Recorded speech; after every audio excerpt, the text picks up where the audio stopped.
प्रिय विद्यार्थियों, आज हम पढ़ेंगे भाषा, व्याकरण और लिपि वाला टॉपिक, जो कक्षा 12 विषय अनिवार्य हिंदी के अंतर्गत दिया गया है। भाषा, व्याकरण और लिपि। उसमें आज हम इस वीडियो में सिर्फ भाषा के बारे में बात करेंगे। इससे अगले वीडियो में हम व्याकरण, लिपि और इनसे संबंधित बनने वाले प्रश्नों के बारे में बात करेंगे। तो आइए आज पढ़ते हैं हम भाषा के बारे में कि भाषा किसे कहते हैं, भाषा का अर्थ क्या है और भाषा संबंधित अन्य तथ्यों के बारे में आज इस वीडियो में जानते हैं। तो सबसे पहले हम बात करते हैं कि भाषा है क्या। तो भाषा के बारे में बात करें तो हम समझेंगे कि समाज में रहने के कारण मनुष्य को आपस में विचार विनिमय करने अर्थात अपने मन के भावों और विचारों को अभिव्यक्त करने के लिए एक माध्यम की आवश्यकता होती है। इस माध्यम को ही भाषा कहा जाता है। आदिम काल में मनुष्य भाषा के अभाव में केवल संकेतों से ही विचारों का आदान प्रदान करता होगा, लेकिन धीरे धीरे मानव विकास के साथ ही भाषा का भी विकास हुआ। अतः हम कह सकते हैं कि अपने हृदयगत भावों को वाणी रूप में सार्थक मौखिक अभिव्यक्ति के लिए मनुष्य जिस साधन का उपयोग करता है उसे सामान्यतः भाषा कहते हैं। अब देखते हैं भाषा शब्द का अर्थ क्या है और इसकी परिभाषा क्या है। तो भाषा शब्द की व्युत्पत्ति एवं अर्थ।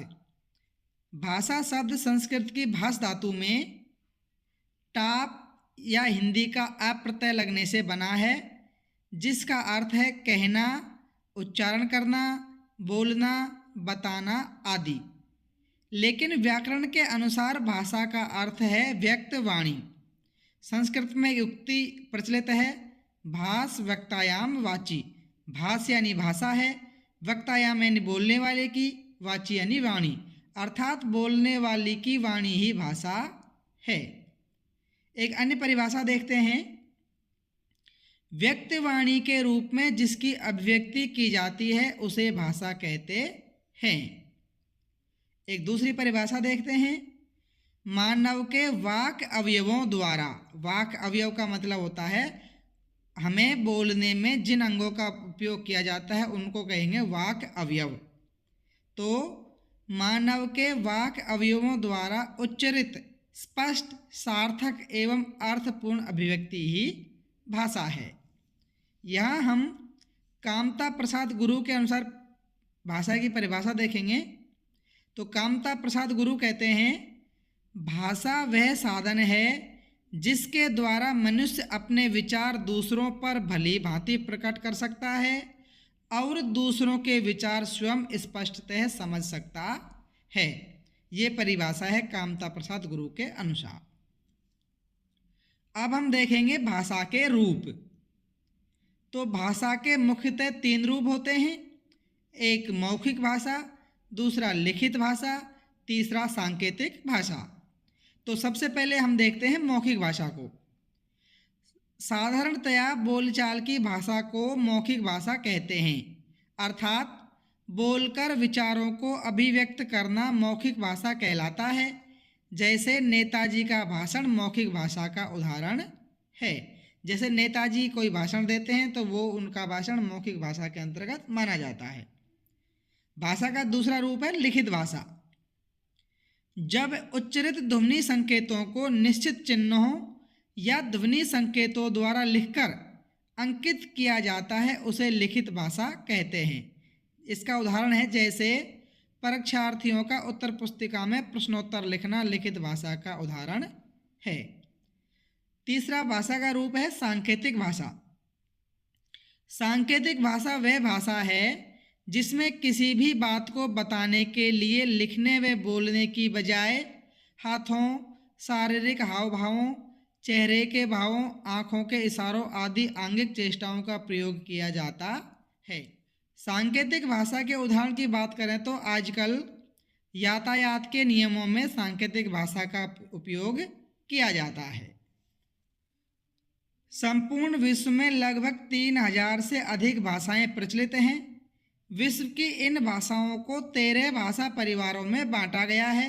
हालांकि अलग अलग विद्वानों ने इन भाषा परिवारों को किसी ने 10 तो किसी ने और अधिक भी बताया है, लेकिन हम यहाँ पे जो प्रमाणिक हैं 13 भाषा परिवार उनके बारे में बात करते हैं। तो विश्व की इन भाषाओं को वैज्ञानिकों ने विद्वानों ने 13 परिवारों में बांटा है, जिनमें पहला है द्रविड़, दूसरा चीनी, तीसरा सेमेटिक, चौथा हेमेटिक, पांचवा आग्नेय, छठा यूराल अल्टाइक, सातवां सूडानी, आठवां बांटू, नौवां काकेसस, 10वां अमरीकी, 11वां बुशमैन, 12वां जापान कोरियाई और 13वां भारोपीय भाषा परिवार। और हमारी हिंदी, जो हिंदी भाषा है वो भारोपीय भाषा परिवार की भाषा है। अब भारोपीय भाषा परिवार क्या है उसके बारे में थोड़ी सी जानकारी ले लेते हैं। भारत तथा यूरोप एवं उसके आसपास के क्षेत्रों में प्रचलित भाषाएं भारोपीय भाषा परिवार के अंतर्गत आती हैं। इस भाषा परिवार की 2 शाखाएं हैं, सेंटम और कैंटम। भारत ईरानी भाषाएं कैंटम शाखा से निकली हैं। भारत ईरानी भाषाओं के अंतर्गत भारतीय आर्य भाषाओं का विकास हुआ। जैसे हमारी हिंदी, संस्कृत आदि भाषाएं हैं वो मूलतः भारोपीय भाषा परिवार की हैं, और भारोपीय भाषा परिवार में भी 2 शाखाएं, एक तो सेंटम शाखा, दूसरी कैंटम शाखा। लेकिन हमारी वाली भाषाएं, भारत ईरानी भाषाएं जो हैं कैंटम शाखा परिवार की भाषाएं हैं। अब हम पढ़ेंगे मौखिक व लिखित भाषा में अंतर। पहला अंतर है, मौखिक भाषा में बोले गए शब्दों के जरिए विचारों का आदान प्रदान होता है, जबकि लिखित भाषा में लिखित शब्दों के जरिए विचारों का आदान प्रदान होता है। यानी मौखिक भाषा में तो विचारों का आदान प्रदान बोलकर करते हैं, जबकि लिखित भाषा में विचारों का आदान प्रदान लिख करके करते हैं।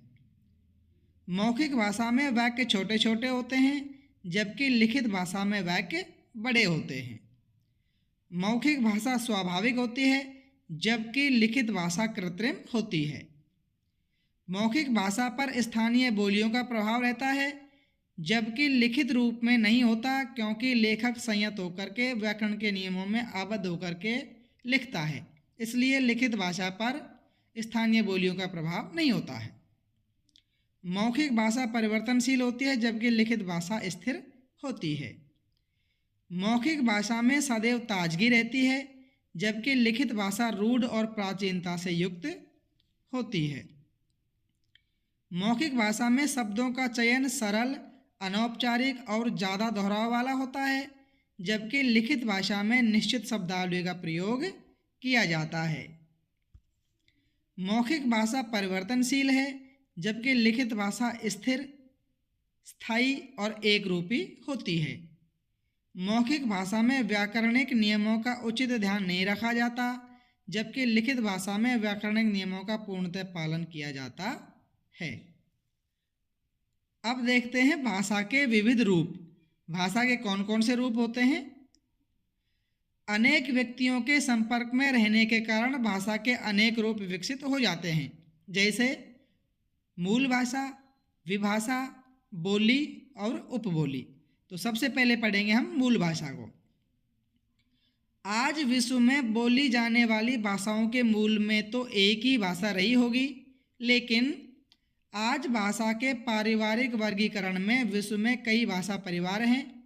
आधुनिक भारतीय आर्य भाषाएं भारोपीय भाषा परिवार की भाषाएं हैं। भाषा का दूसरा रूप होता है विभाषा। प्रांतीय आधार पर वर्गीकृत होने पर भाषाओं को विभाषा कहा जाता है। इन भाषाओं में शासन का कार्य संचालन भी होता है, जैसे पंजाबी, गुजराती, मराठी, राजस्थानी आदि हिंदी भाषा की विभाषाएं हैं। भाषा का तीसरा रूप है बोली। किसी विशेष क्षेत्र में बोली जाने वाली भाषा जिसमें साहित्यिक रचनाएं भी होती हैं, उन भाषाओं को बोली कहा जाता है, जैसे मारवाड़ी, मेवाड़ी, ढूंढाड़ी, मगही, भोजपुरी, मालवी आदि। भाषा का चौथा रूप है उपबोली। एक निश्चित क्षेत्र में एक व्यक्ति की भाषा में और दूसरे व्यक्ति की भाषा में अंतर होता है। व्यक्तिगत बोली ही सामूहिक रूप से प्रयुक्त होने पर उपबोली बन जाती है। आइए अब देखते हैं भाषा की विशेषताएं। भाषा की विशेषताओं में पहली विशेषता है भाषा एक सार्वजनिक संपत्ति है। भाषा पैतृक संपत्ति नहीं है। भाषा परिवर्तनशील है, अर्थात भाषा देश काल समय परिस्थिति के हिसाब से बदलती रहती है। भाषा की भौगोलिक सीमाएं होती हैं, यानी कोई भी भाषा है वो निश्चित क्षेत्र में ही बोली जाती है, क्षेत्र के बाद में भाषा भी परिवर्तित हो जाती है। प्रत्येक भाषा की एक अलग संरचना होती है। भाषा कठिनाई से सरलता की ओर बढ़ती है। आइए अब देखते हैं भाषा की इकाइयाँ। भाषा की इकाइयाँ हैं ध्वनि, वर्ण, शब्द, पद और वाक्य। तो सबसे पहले देखते हैं ध्वनि को। हमारे मुंह से निकलने वाली प्रत्येक स्वतंत्र आवाज़ ध्वनि कहलाती है। भाषा के मौखिक रूप में केवल ध्वनियों का ही प्रयोग होता है। भाषा की अगली इकाई के रूप में पढ़ेंगे वर्ण। वर्ण ध्वनि के रूप में ही वक्ता के मुख से उच्चारित होता है। यह भाषा की सबसे छोटी इकाई है जिसके और टुकड़े नहीं हो सकते, जैसे के हलंत, च हलंत, टे हलंत आदि। भाषा की अगली इकाई है शब्द। वर्गों के सार्थक समूह को शब्द कहते हैं, जैसे के, धन में, धन ले बराबर कमल, जो एक पुष्प का द्योतक है या किसी का नाम भी हो सकता है कमल। अगला है पद। वर्णों या अक्षरों का क्रमबद्ध एवं व्यवस्थित समूह जिसे शब्द कहते हैं। उसी शब्द का प्रयोग विभक्ति चिन्हों के साथ वाक्य में कर दिया जाए तो उसे पद कहते हैं। जैसे रीना ने पुस्तक पढ़ी, यहाँ पे पुस्तक, रीना आदि शब्द हैं, लेकिन यहाँ पे विभक्ति चिन्ह ने आदि लग जाते हैं तो ये रीना, पुस्तक आदि शब्द बन जाते हैं पद। भाषा की अगली इकाई है वाक्य। पदों का क्रमबद्ध एवं व्यवस्थित समूह जिससे पूर्ण इच्छित अर्थ की प्राप्ति हो उसे वाक्य कहते हैं। जैसे कविता गीत गा रही है, यहाँ पे हमें कविता क्या कर रही है उसका जो इच्छित अर्थ है उसका पता लग रहा है कि कविता गीत गा रही है, तो ये पूरी पंक्ति हो गई वाक्य। अगला बिंदु है हिंदी की बोलियां। हिंदी का क्षेत्र अब बहुत व्यापक हो गया है। यह बिहार, झारखंड, उत्तर प्रदेश, राजस्थान, मध्य प्रदेश, छत्तीसगढ़, पंजाब, हरियाणा, हिमाचल प्रदेश, दिल्ली आदि राज्यों में व्यवहृत की जाती है। व्यवहृत का मतलब होता है व्यवहार में ली जाती है या बोली जाती है। हिंदी की बोलियों को अध्ययन की दृष्टि से 5 भागों में बांटा गया है। पूर्वी हिंदी, पश्चिमी हिंदी, राजस्थानी हिंदी, बिहारी हिंदी और पहाड़ी हिंदी। सबसे पहले देखेंगे हम पूर्वी हिंदी को। पूर्वी हिंदी के अंतर्गत अवधी, बघेली, छत्तीसगढ़ी बोलियां आती हैं। तुलसीदास की रामचरितमानस अवधी भाषा में रचित है। जो हिंदी भाषा की बोली है पूर्वी हिंदी, उस पूर्वी हिंदी की एक भाषा है अवधी, उस भाषा में रचित है तुलसीदास जी की रामचरितमानस। हिंदी की अगली बोली है पश्चिमी हिंदी। पश्चिमी हिंदी के अंतर्गत ब्रज, खड़ी बोली, हरियाणवी जिसे बांगरू भाषा भी कहते हैं, बुंदेली और कन्नौजी बोलियां आती हैं।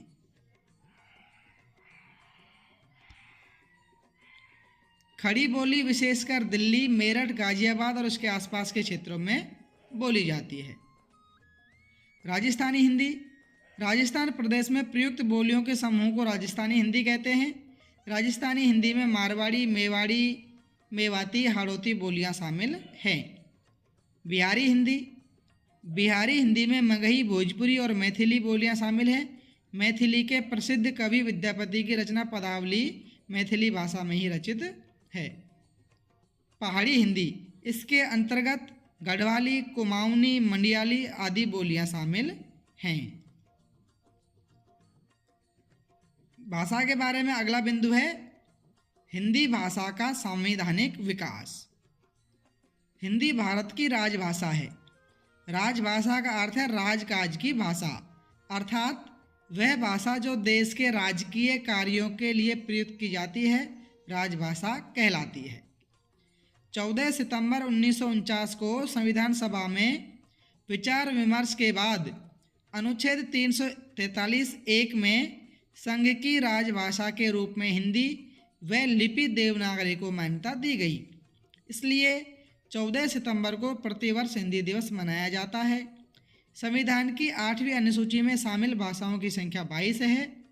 भारतीय संविधान के भाग 17 में अनुच्छेद 343 से 351 तक राजभाषा संबंधी प्रावधान है।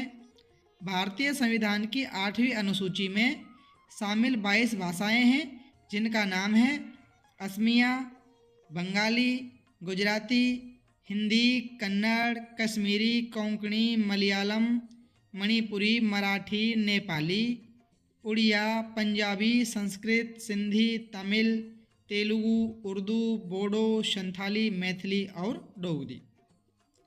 प्रिय विद्यार्थियों, आज हमने इस वीडियो में भाषा से संबंधित सभी तथ्यों को जान लिया है और कक्षा 12 में दिए गए टॉपिक भाषा, व्याकरण और लिपि के अंतर्गत जो चीज़ें परीक्षार्थियों को परीक्षा में पूछा जाएगा उनसे संबंधित सभी जानकारियाँ इस वीडियो में उपलब्ध करवा दी गई हैं। हम अगले वीडियो में पढ़ेंगे व्याकरण के बारे में। तब तक के लिए सभी बच्चों को नमस्कार।